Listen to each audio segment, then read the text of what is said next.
ભાગવતજીની તમામ વાણી છે ને ગહન છે. શાંતિથી સાંભળીએ ને તો આપણા હૃદયમાં ઉતરે. જો શાંતિથી ના સાંભળીએ તો એક કાને સાંભળ્યું ને બીજા કાનેથી નીકળી ગયું એવું થાય. એક મૂર્તિકાર હતો, એ પોતાના રાજાના દરબારમાં બે મૂર્તિ લઈને આવ્યો. આ બે હુબહુ એક સરખી મૂર્તિ લાગે બંને, એવી મૂર્તિ લઈને આવ્યો. અને રાજાને કીધું કે રાજા, આ એક મૂર્તિ છે ને એની કિંમત છે 1000 સોનામાં, અને આ જે બીજી મૂર્તિ છે ને એની કિંમત છે 50,000 સોનામાં. તો આ બંને મૂર્તિને ઓળખી લો, કઈ 1000 વાળી છે ને કઈ 50,000 વાળી છે. રાજાએ ઊભા થઈને જોયું પણ કઈ ખબર પડી નહીં. એટલે બધા મંત્રીઓ હતા, એ મંત્રીઓને પૂછ્યું કે તમે જરા બધી જોઈ લોજો. તો બધા મંત્રીઓ જોયું પણ કઈ ખબર પડી નહીં. એટલે ત્યાં એમના ગુરુજી બેઠા હતા. એટલે ગુરુજીને કીધું, ગુરુજી તમે જરા નજર નાખો ને. એટલે ગુરુજીએ મૂર્તિ સામુ નજર નાખી. એટલે બંને મૂર્તિ જોઈ અને પછી ગુરુજીએ કીધું કે કામ કરો,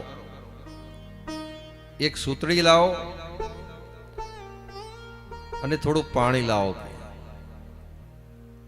એટલે સૂતળી જે હતી ને એ સૂતળીને પાણીમાં ડબોડીને બરાબરની પલાળીને પછી એને વણી, અને વણીને મૂર્તિ હતી ને એને કાનમાં સૂતળી જવા દીધી. કાનમાં સૂતળી જવા દીધી ને બીજા કાનમાંથી સૂતળી સીધી બહાર નીકળી. એટલે ગુરુજીએ કીધું કે આ મૂર્તિ 1000. અને જે બીજી મૂર્તિ હતી એમાં જે કાનમાં સૂતળી જવા દીધી એ હૃદયને સ્પર્શ કરી અને સૂતળી સીધી નાભી સુધી ગઈ. એટલે ગુરુજીએ કીધું કે આ મૂર્તિ જે છે એ 50,000 સોના મોરની છે.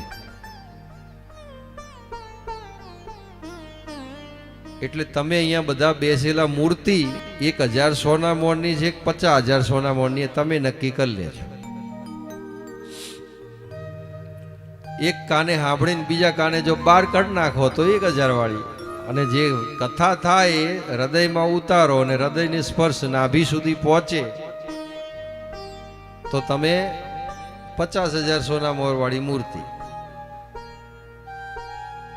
એટલે એ આપણે નક્કી કરવાનું છે. આપણે જેટલા પણ અહીંયા બધા બેઠા છે, તમે હોય, હું હોય કે વાદ્ય સંગીત વાળા અહીંયા હરિભક્તો હોય, જે કોઈ પણ અહીંયા આખા હોલમાં જે બેસેલા છે, એ બધા એક વાત કહો કે આપણા બધાનો જન્મ થયો છે કે નથી થયો? હે, જન્મ થયો છે ત્યારે આપણે આયા ના જગતમાં, અને આપણા બધાનો જન્મ થયો છે તો આપણું બધાનું મૃત્યુ નિશ્ચિત જ છે ને. હે, તો જે રામકથા છે, રામકથા તમે સાંભળો છો તો એ જીવન સુધારવાની કથા છે. જીવન કઈ રીતે જીવાય, રામજીના ચરિત્રો એવા છે કે એમને ભાઈ સાથે કેવી રીતે પોતાનું જીવન વ્યતીત કર્યું, રાજા તરીકે કેવું કર્તવ્ય નિભાવ્યું, એક પિતા ના વચન માટે 14 વર્ષ સુધી વનવાસ વેઠ્યો તો એમને એક પુત્ર તરીકેનું કેવું કર્તવ્ય નિભાવ્યું, એક પતિ તરીકેનું કેવું કર્તવ્ય નિભાવ્યું કે રાવણ સીતા માતાને લઈ ગયો હોય છે તો એની સાથે યુદ્ધ કરી અને સીતા માતાને એ રાવણની કેદમાંથી છોડાવે છે.